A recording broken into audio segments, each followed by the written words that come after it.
Je disais qu'on acclame les rois des rois. Est-ce qu'on peut bien acclamer les seigneurs, les rois glorieux? C'est lui qui siège au milieu des louanges et de l'adoration de son peuple. J'aimerais voir une personne se tenir debout et acclamer les seigneurs des seigneurs. Gloire à ton nom, merci Seigneur. Alléluia. Nous pouvons reprendre nos places. Par rapport à ces deux témoignages, j'ai vraiment hâte de prier. J'avais vraiment très hâte de prier. Et si je vais dans ce sens-là, en tout cas, je vais me perdre avec le message. Parce que nous allons vraiment prier. Parce que déjà avec Étienne, j'étais en train de me dire à moi-même que Dieu adore l'image éternelle. Alléluia. On viendra là-dessus. Aujourd'hui, je vais nous parler de notre thème qui est une nouvelle vague de réveil. 2 points, les recommencements par l'esprit. Une nouvelle vague de réveil. 2 points, les recommencements par l'esprit. Le grand thème, c'est une nouvelle vague de réveil, tel que vous le savez. Mais par la grâce de Dieu, le Seigneur me mettait cette pensée du recommencement par l'esprit. Et c'est autour de cette pensée que nous allons tourner et échanger dans quelques minutes. Alors, d'entrée de jeu, j'aimerais ici prendre déjà l'apôtre Paul qui est en train d'illustrer la vie chrétienne à la vie d'un athlète. À la vie d'un athlète qui, chaque fois qu'il combat, il combat pour un but. Chaque fois qu'il court vers un objectif. Déjà, il prend la vie chrétienne comme une vie que nous ne courons pas en vain, mais une vie où quand nous courons, c'est pour atteindre une couronne. C'est pour recevoir une couronne. Là, c'est dans 1 Corinthiens, le chapitre 9, le verset 25. Il dit, tous qui combattent s'imposent toute espèce d'abstinence. Et ils les font pour obtenir, non une couronne corruptible, mais ils les font pour obtenir une couronne incorruptible. J'associe cette pensée de l'apôtre Paul dans 2 Timothée, le chapitre 2, le verset 5. Il dit que l'athlète n'est pas couronné s'il n'a pas combattu suivant les règles. Donc pour qu'un athlète soit couronné, il doit combattre. Oui, bien combattre, mais selon les règles. C'est-à-dire que si tu ne combats pas selon les règles, tu ne seras pas couronné. Pourquoi j'aimerais commencer cette introduction par ça? Parce que nous sommes en train petit à petit aller vers une grande convention qu'on appelle 30-40. Je vais revenir sur les chiffres 3 et 4 plus tard. Mais petit à petit, Dieu est en train de nous préparer. Il est en train de nous préparer comme des athlètes. Non pas que nous puissions courir vainement, mais qu'en courant, que nous puissions obtenir une couronne. Et cette couronne que nous allons obtenir, que ce ne soit pas une couronne corruptible, mais que ce soit une couronne incorruptible. Que l'homme ne peut toucher, que l'homme ne peut empêcher. Et alors, pendant ces moments de préparation, le Seigneur a donné à la commission spirituelle de la convention plusieurs thématiques que nous sommes en train d'aborder chaque semaine. Et ces pensées annuelles nous préparent à combattre selon les règles, de telle sorte que chacun de nous, avant la convention, pendant la convention et après la convention, atteigne un couronnement dans sa vie. Et donc, on peut dire dans les terrains d'entraînement, j'ai retenu quelques paroles, quelques phrases, déjà que je suis en train de mémoriser et prier là-dessus jour pour jour, afin que cette couronne, afin que cette victoire que le Seigneur est en train de préparer pour cette convention ne puisse pas nous rater. Afin que cette victoire que le Seigneur est en train de préparer pour cette année dans la communauté internationale des hommes d'affaires du plein évangile, RDC, que je ne sois pas parmi ceux qui vont rater. Et j'ai retenu quoi? J'ai retenu que pour recevoir la nouvelle naissance, il faut avoir un cœur disposé et totalement dépendant de Christ. Je ne vais pas faire trop de commentaires parce que ce n'est pas mon message. Ce sont des choses qu'on nous balance chaque semaine et que nous lisons dans nos plateformes. Et la deuxième des choses que j'ai retenues, c'est quoi? C'est que pour recevoir la nouvelle vague de réveil, il faut se sanctifier et se débarrasser de tout ce qui étouffe notre vie spirituelle. Là déjà, c'était la pensée de cette semaine pour les gens qui ont lu ça. Il faut se sanctifier et prier que Dieu enlève tout ce qui est en train d'étouffer notre vie spirituelle, parce que nous devons combattre vraiment dans les règles, afin que chacun de nous puisse toucher une couronne incorruptible. Pourquoi je suis en train de nous parler de ces choses? Pourquoi les recommencements par l'Esprit? Vous savez, déjà, Dieu, dans sa souveraineté, il ne fait rien au hasard. Ça, il faut l'admettre. Nous sommes à la 30e Convention nationale. Nous courons vers la 30e Convention nationale. Et nous fêtons cette année 40 ans où la communauté est en train de totaliser en République démocratique du Congo. Vous allez remarquer avec moi que les chiffres 3 et les chiffres 4 reviennent à maintes reprises. Et cela coïncide également. Aujourd'hui, nous sommes le 3 avril. Nous sommes dans les chiffres 3 et dans les chiffres 4. Quelqu'un est en train de comprendre? Cette intercession est pour toi qui es là ce soir. Dieu sera en train de faire des grandes choses pour ta vie. Et rassure-toi qu'avant de quitter cette salle, tu auras ta part. Je croyais qu'une personne avec foi allait dire Amen. Je suis en train de déclarer qu'avant que tu ne quittes cette salle, tu auras ta part au nom de Jésus. Bien-aimé, le recommencement, c'est quoi? Le recommencement, en fait, c'est l'action de commencer. Commencer, c'est l'action d'avoir un nouveau départ. Un nouveau départ. Quelque chose de nouveau. Quelque chose qui veut commencer de nouveau. Et vous allez remarquer qu'avec le chiffre 3 et le chiffre 4, ce sont des chiffres qui, plusieurs fois, on nous parle que c'est la résurrection, bien sûr, mais plusieurs fois que ces chiffres s'est concrétisé dans la vie d'une personne, c'était un nouveau départ. C'était quelque chose qui devait commencer de nouveau. La Bible est en train de déclarer, déjà dans Genèse chapitre 7, quand vous lisez l'histoire d'Élie, la Bible dit que Dieu a tiré 4 couples pour épargner le monde. Je parle du couple Noé, je parle du couple Sam, Sem et Japheth. Les 4 couples, mais comme Noé, on peut dire que c'était un couple qui ne procréait plus, je peux rester avec les couples 3, les 3 couples qui ont donné naissance à tout ce qui vient par la suite. Ça va toujours dans les 3 et dans les 4. Et vous allez remarquer, qu'est-ce que la Bible est en train de dire? Que le Seigneur fit pleuvoir sur la terre 40 jours et 40 nuits. Et au bout de 40 jours, une nouvelle vie devait commencer parce que l'ancienne vie était passée. Et la Bible est en train de déclarer ceci. Et vous allez remarquer que plusieurs fois, les histoires du chiffre 3 reviennent. Comme ma sœur Bijou est en train de dire qu'au bout de 3 jours, elle a su perdre tout ce qu'elle avait. Mais moi, je suis en train de prier que pendant que nous sommes en train de préparer ces choses, que tu ne perdes pas ce que tu as. Que le Seigneur conserve ce que tu as au nom de Jésus. Bien-aimé, la Bible déclare que dans Jonas, chapitre 1, le verset 17, que Jonas était chassé. Bon, il était dans la barque, on a tiré au sort, on a compris que c'était lui qui posait problème. On l'a jeté dans les eaux. Et c'était les poissons qu'il avait recueillis dans les eaux. Mais il fit garder dans les ventres des poissons pendant combien de temps? Pendant 3 jours et 3 nuits.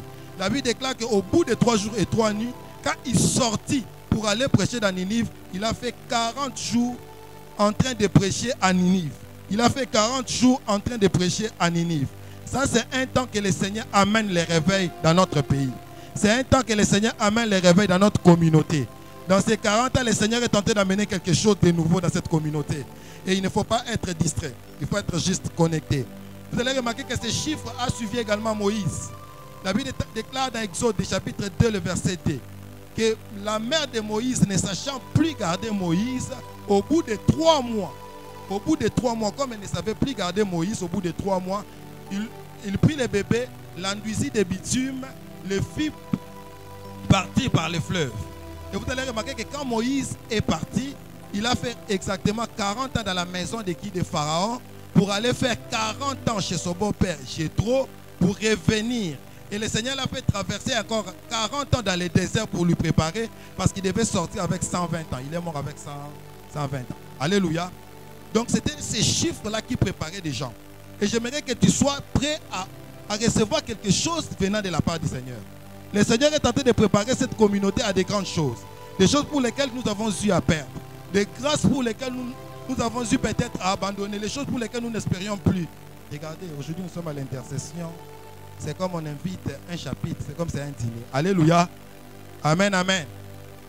Donc vous allez comprendre que si c'est comme ça ici, c'est que la base, il y a également un problème. Et nous ne sommes pas inconscients de ce qui se passe à la base. Et le Seigneur est prêt de recommencer les choses. est prêt d'amener encore l'engouement dans la communauté, est prêt encore à booster encore plusieurs qui ont abandonné la communauté, à venir nous rejoindre afin de précipiter l'avènement de son Fils. Alléluia. Que dire de la vie de Jésus-Christ? La Bible nous dit qu'il a commencé son ministère à 30 ans. Après avoir commencé son ministère à 30 ans, il a fait que 3 ans dans son ministère. Mais avant aussi d'avoir cette force pour commencer, pour faire 3 ans dans son ministère, il est allé faire un jeûne de 40 jours et 40 nuits. Toujours les chiffres 40, les chiffres 4, les chiffres 3. Et après tout ça, la Bible nous répond que 3 tentations de Christ pour lesquelles le diable l'avait tenté. Toujours les chiffres 3. Bon, les lecteurs, nous savons qu'il y a des gens qui disent que bon, il a été tenté de toute manière, mais les autres manières, on ne sait pas, parce que c'est les 3 manières que la Bible est tentée de nous répondre. Je sais que vous êtes forts en ça, les théologiens, les autres, excusez-moi, mais prenons que ces 3-là. Prenons que ces 3-là. Et quel était l'impact du ministère de Christ? C'était un ministère glorieux, mais un ministère qui a fait que 3 ans. C'était un ministère glorieux, mais un ministère qui a fait que 3 ans d'existence. Pendant que nous sommes en train de prier pendant cette année, nous sommes en train de dire que le Seigneur redore l'image de la communauté. Qu'il remette les choses en ordre. Parce que 30 ans, convention jour pour jour s'est écoulée. Il est temps que le Seigneur recommence quelque chose avec nous. 40 ans, année après année, la communauté vit en République démocratique du Congo. Il est temps que le Seigneur redore encore l'image peut-être éternelle de cette communauté. Où vous allez dans certains coins, on vous dit, full gospel. Amen, amen.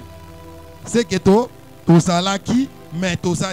Nous prions que par la grâce de Dieu, que cette année, que nous ne soyons pas en train de faire du bruit, mais que les gens remarquent qu'il y a une communauté puissante et une communauté lumière pour cette nation, pour cette ville, au nom de Jésus. La vie de Lazare, au bout de 4 jours, le Seigneur l'a ressuscité. Qu'est-ce que je peux dire encore pour les chiffres 3 et les chiffres 4? Le Seigneur est prêt à nous bénir. Le Seigneur est prêt de commencer une nouvelle chose avec nous. C'est à moi et toi d'être vraiment conscient, d'être connecté. C'est de s'ouvrir au Seigneur. Demander à Dieu quelle est la partition que je joue en ce moment ici dans cette communauté. Quelle est ta partition? Quelle est ta partition au niveau de la base? Quelle est ta partition au niveau de ta région, au niveau de ton district? Quelle est ta partition au niveau de ton pôle? Qu'est-ce que le Seigneur attend de toi? Parce que nous devons être couronnés tous à la fin, mais nous devons combattre selon les règles. Et le Seigneur est prêt à nous réveiller. Il est prêt d'amener une vague. Alors que je suis en train déjà de chuter pour clôturer, le Seigneur est en train de me donner l'exemple je reste toujours dans le monde sportif, l'exemple d'un nageur. Vous savez, quand il y a la nage, quand les athlètes plongent dans l'eau, ils ont tendance à faire ceci. Quand ils plongent dans une certaine distance, ils ont tendance à faire sortir leur tête. Question pour eux de faire quoi? De respirer profondément. Et quand ils retournent dans l'eau, c'est pour encore faire une longue distance avant de faire quoi? Avant de revenir encore au-dessus. Qu'est-ce que le Seigneur me faisait comprendre? C'est un peu ce que la communauté a fait. Le Seigneur nous a lancé déjà en 84. Il nous a lancé. Et à un moment donné, nous avons nagé suffisamment. Mais il est temps que le Seigneur maintenant, avant d'amener une nouvelle vague, que nous puissions respirer, faire sortir notre tête pour dire à Dieu, on a encore besoin de l'énergie suffisante pour continuer la marche. On a encore besoin de la force suffisante pour continuer encore à nager. Parce que cette fois-là, quand il ressort pour avoir l'énergie, c'est pour aller encore en profondeur, aller jusqu'au bout. Alléluia. Aller jusqu'au bout. Bien-aimé, Jésus, je prie que Jésus commence par l'Esprit une nouvelle chose avec toi. Je prie que Jésus commence par l'Esprit une nouvelle chose avec ton chapitre. Je prie que Jésus commence par l'Esprit une nouvelle chose avec ta famille. Je prie que Jésus commence par l'Esprit une nouvelle chose avec ta nation. Et ces choses ne passeront que par toi. Ne passeront que par toi lorsque tu te disponibilises. Lorsque tu es conscient. Lorsque tu prends que ceci me concerne. Bien-aimé, que tu viennes à la communauté il y a cela 10 ans. Peu importe. Que tu viennes il y a cela un jour. Sache que tu es au bon endroit et tu es au bon moment. Et c'est en ce moment ici que le Seigneur t'attend. Le Seigneur veut que tu sois encore plus efficace que jamais. Parce que la nouvelle vague que le Seigneur est en train d'amener.